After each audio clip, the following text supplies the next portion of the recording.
Bronco fans and football fans everywhere. Welcome to Broncos Breakdown. This is Monday, January 10th, 2022. I am your host, Bronco Bill. Well, guys, this is the last Broncos recap of the 2021-2022 season. It's been a fun year bringing these videos to you. Some sad, obviously. Some more serious. A lot of losses, more losses than I would really like, obviously. And then the recap of certain games was frustrating. A lot of passion, a lot of emotion, but that's who I am. However, this is not the last video I'm doing. I'm going to be doing videos for the off season, like I did last year. And this coming Wednesday, I have a special guest that is going to be on with me. We're going to be recapping the head coaching search for the Broncos, the offensive coordinator search for the Broncos. We're going to be talking about the playoff games, the Super Wild Card Weekend, and a couple of number of other things. I'm not going to reveal who that is, but it's going to be a good video on Wednesday. Okay, this is a recap of the AFC West Week 18. It's also a recap of the Denver Broncos game against the Kansas City Chiefs. Let me start with that first. Denver entered the game with nothing to lose, absolutely gave it everything they had, and they actually went up 14-0 against the Chiefs. And the Broncos were solid. Their defense was solid. Drew Lock didn't throw an interception, didn't turn the ball over. There was a turnover. It was a costly turnover, and I'll get to that in a few minutes. But back to Drew Lock. He managed the game well. It was somewhat like a Teddy Bridgewater type managed game. A lot of check downs to wide receiver, running back. He tried to throw deep. He did throw deep a couple of times. Just sometimes just overthrew the receiver. But for the most part, Drew Lock did not do anything to lose this game. He didn't lose this game. It was a different situation. Which, like I said, I'll get into that. They went up 14-0. Drew Lock had a 9-yard scramble for a touchdown and a 23-yard scramble for a touchdown. The longest of his career, whether it be college or pros. Drew Lock did everything that we asked him to do. We, meaning the Bronco organization. And fans, of course. Don't turn it over. Don't make stupid reads. Throw into double coverage, triple coverage. Don't take unnecessary sacks. Throw the ball away when you're running out of the pocket. You're outside the tackle box. He did all of that. And then some. But in the end, when Denver was leading 21-20, the Broncos had the ball. I believe it was on the 10, 11-yard line of Kansas City going in, fourth quarter. 7 minutes or so left in the game. Actually, yes, 7 minutes or so left in the game. 7, 8 minutes left in the game. Drew Lock hands the ball off to Melvin Gordon. And here comes Melvin Ingram, former Charger, now with the Kansas City Chiefs, blows right up through the middle, a blown blocking assignment by the line, absolutely. Goes in just as soon as Melvin Gordon took the ball, the handoff, he was hit by Melvin Ingram. Ball pops loose, picked up by Kansas City. Drew Lock tries to make the tackle, totally unsuccessful, and a touchdown the other way. So instead of Denver leading 24-20 or even 28-20, they trailed 27-21. And then Kansas City went for 2 points. And they trailed 26-20. Kansas City went for 2 points, got the 2 points, went up 28-21. Denver moves down the field again. This time, instead of going for it on 4th and goal from about the 4-yard line or 6-yard line, Vic Fangio calls for a field goal, making it 28-24. His hope was the Broncos defense, with a little over 4 minutes to go, would be able to stop Kansas City, get the ball back, then get a touchdown to win the game. Didn't happen. Did not happen. Again, another game where the Denver Broncos had an absolute chance to win and blew it.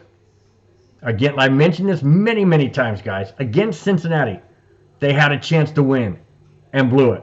A fumble, return for a touchdown, cost them that game. Against the Cleveland Browns, they had a chance to win and didn't do it. Against the Raiders, against the Raiders, they had a chance to win and blew it. And here in this game against Kansas City, same result. Now, let me ask you one thing, guys. Is that why Fangio was fired, along with Pat Shurmur? I happen to agree that's why. Do you realize that in the 3 years that Vic Fangio has been the Broncos head coach, they've lost 30 games? 30 games, guys. That's unacceptable. And that's why he's gone. The players played hard for him on defense, absolutely. The offense was vanilla because Pat Shurmur is vanilla. And another thing I feel that was the demise of the Broncos in those last 3 years is the coach is old school. He's up in years. He's in his 60s or 70s or somewhere in that range. And he's thinking like old school plays. Now, Pat Shurmur's younger, I believe, but still it's old school plays. And instead of, hold on, guys. And instead of, sorry about that. And instead of, adjusting, making different calls, maybe they don't know how to. Maybe that's all they know is old school plays. Well, now we need to find a head coach that is more adaptive to these younger players, like a Drew Lock, or Cortland Sutton, Jerry Jeudy, Noah Fant, Okwuegbunam, Devontae Williams, running back. These players need young, innovative minds. Absolutely need young, innovative minds. Because the old school format doesn't work. And I've mentioned this before, guys. Look at other teams. Look at the head coach of the Chargers. He's young. Look at the head coach of Buffalo Bills. Same thing. And these teams thrive because of the new game scheme that these guys bring. And that's the main reason why I feel that the Broncos had to make a change. Now, George Payton really, really likes Vic Fangio. They're good friends. But sometimes you have to make the hard decision. And that is exactly what George Payton did. It may not be popular. It's not popular by Shelby Harris of the Broncos. And he lashed out on Twitter about it because of the fact of the defense being strong under Fangio. Now, Fangio wasn't going to take a back seat to another head coach. He wasn't going to do that. He's not going to go to a defensive coordinator on the Broncos and have another head coach come in and then he has to account to him. That's not going to happen. So, that being said, the final score was the Chiefs 28, The Broncos 24. Denver ends the season at 7-10. Yep, that number 10 again in losses for the Broncos. Now, what's in store for Denver down the road? Good question. We'll get into that on Wednesday. In the meantime, how about the Charger-Raider game Sunday night, last night, was an absolute gem. Now, the NFL was basically pretty scared and nervous because all the Chargers and Raiders had to do for both of them to make the playoffs was to end in a tie. And for mathematical reasons that I'm not pervious to, I know it's a tiebreaker issue with the Pittsburgh Steelers, but the issue was whoever won was in, and Pittsburgh was out. Whoever lost, obviously, was out along with Pittsburgh. If it was a tie, Pittsburgh would be out, and the Chargers and Raiders would advance in the wild card. Now, the Chargers and Raiders don't like each other. They absolutely don't like each other. And this game was back and forth. It was up and down. It had drama from the beginning of kickoff to the last 2 seconds in overtime. That's right, guys, overtime. It was tied 32-32 in overtime. And it came down to a field goal. Actually, it came down to third and I believe it was 3rd and 4. There's about 32 seconds left. The Raiders were on the Charger 44-yard line, I believe. And they lined up. They're going to run the ball. And Staley calls timeout for the Chargers because he wanted to have the run personnel defense on the field. Calls timeout. Personnel that he wants is in the game. The Raiders still pick up about 10 yards on 3rd and 4. A lot of people are saying that Staley should not have called timeout, that the personnel that was on the field would have been able to be the one that stopped the run.